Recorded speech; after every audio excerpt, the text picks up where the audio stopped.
Toujours plus d'actu sur BX1+. Voilà, c'est un peu éclipsé par l'actualité autour du comité de concertation, mais c'est un jour de grève climat aujourd'hui, avec en toile de fond également un procès qui se déroule sur le site de l'OTAN. C'est l'affaire climat, avec 60 000 personnes qui sont parties à la cause et qui attaquent 4 niveaux de pouvoir, avec notamment le gouvernement fédéral, la Flandre et la région bruxelloise. On va parler de tout cela avec Serge de Gelder, qui est le président de l'organisme qui a coordonné les plaintes de cette affaire climat. Il est l'invité d'Arnaud Bruckner.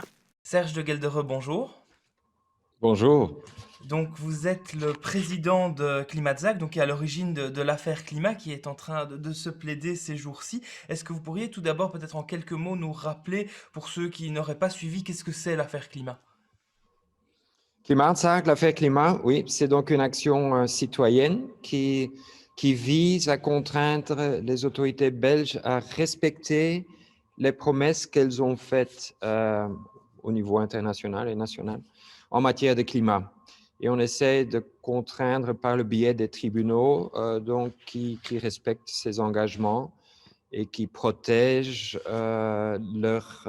les citoyens des effets du changement climatique qui sont déjà en train de se passer et qui vont se manifester encore dans le futur. Est-ce que concrètement vous estimez que le gouvernement belge ne va pas suffisamment loin ou qu'il ne respecte pas les engagements qu'il a pris dans le cadre d'accords internationaux par exemple? En fait, c'est les deux. Et c'est le gouvernement belge et les régions. Donc, il y a 4 parties. C'est les autorités Insolidum qui sont responsables pour la politique climatique en Belgique. C'est aussi comme ça, en tant que Belgique, qu'on rapporte vers l'Europe. C'est l'Europe qui impose certaines normes à atteindre, certaines pourcentages de réduction. Et déjà, ces pourcentages qui sont périmés, qui ne sont plus sur base de la dernière et meilleure science, même ces pourcentages-là, on n'arrive pas à les atteindre, donc on se fait réprimander par l'Europe, etc. Mais alors, quand on regarde dans le futur, quand on regarde depuis l'accord de Paris, etc., il y a de la nouvelle science qui est apparue, qui a dit qu'il faut vraiment éviter de rester en dessous de 1,5 degré d'ici la fin du siècle. Donc, ça veut dire que les objectifs qui découlent de ces objectifs de réduction de gaz à effet de serre qui découlent de ça sont plus sévères. Et ça, c'est en fait ce que l'affaire climat argumente, c'est qu'on doit se baser sur la dernière science pour éviter justement que le changement climatique devienne encore plus dangereux. Et même si la Belgique est un petit contributeur, un petit pays, chacun a à y mettre du sien, que ce soit la Chine ou la Russie ou les États-Unis ou la Belgique. Tout le monde gagne ou tout le monde perd dans cette affaire. Et voilà. En plus, si on mise sur cette transition écologique, on a vraiment beaucoup à gagner au point de vue création d'emplois, au point de vue innovation, confort de vie, précarité énergétique, etc. Donc, ce n'est pas simplement quelque chose qu'on veut faire pour nos enfants et nos petits-enfants et pour la planète et pour les ours polaires, mais si on le fait d'une manière intelligente, on peut créer de l'innovation et améliorer nos conditions de vie. Donc, c'est en fait une win-win proposition et on ne comprend pas pourquoi nos gouvernements ne prennent pas ça plus au sérieux et ils ne prêtent pas plus d'attention. Et donc aujourd'hui, l'affaire climat, elle rassemble pratiquement 60 000 personnes, 60 000 finalement plaignants qui attaquent les différents niveaux de pouvoir en Belgique. Finalement, qu'est-ce qu'on retrouve comme personnes parmi ces 60 000 personnes? Est-ce que ce sont uniquement des citoyens? Est-ce qu'il y a des associations? Peut-être des partis politiques aussi? Qui est-ce qu'on retrouve dans ces 60 000 personnes?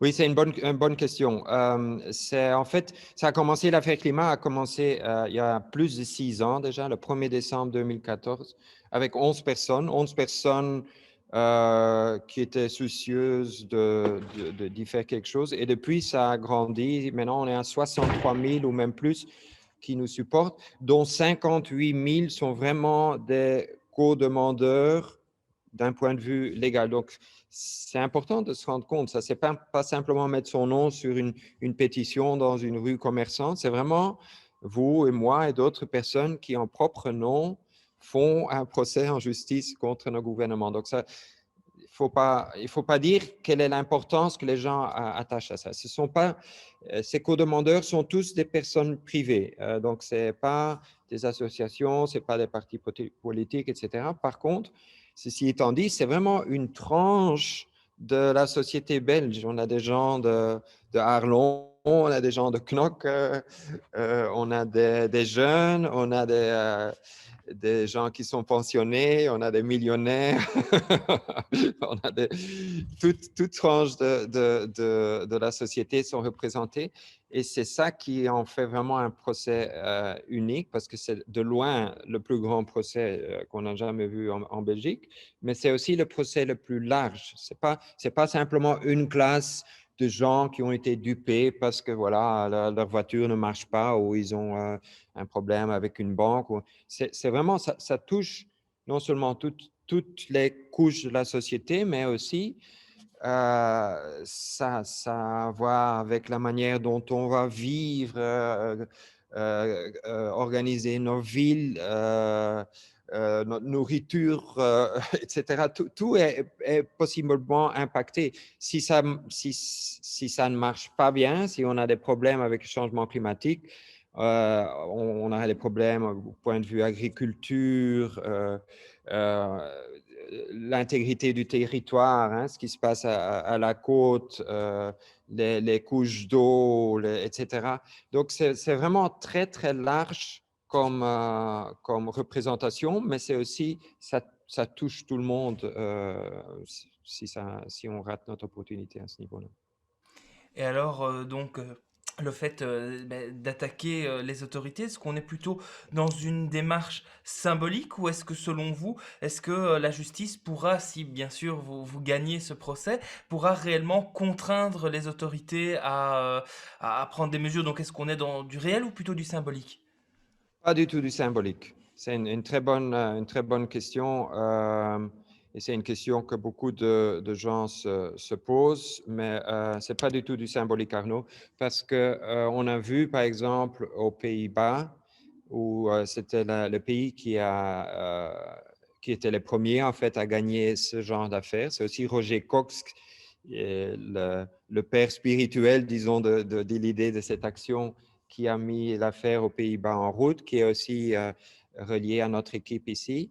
Et on a vu qu'aux Pays-Bas, le 24 juin 2015, quand l'affaire a été gagnée en première instance, ça a eu ça a eu plusieurs effets. D'une part, ça a eu l'effet que ça a dépolitisé la chose, hein, plutôt que de considérer que le changement climatique, c'est un truc pour les socialistes ou pour les écolos, etc.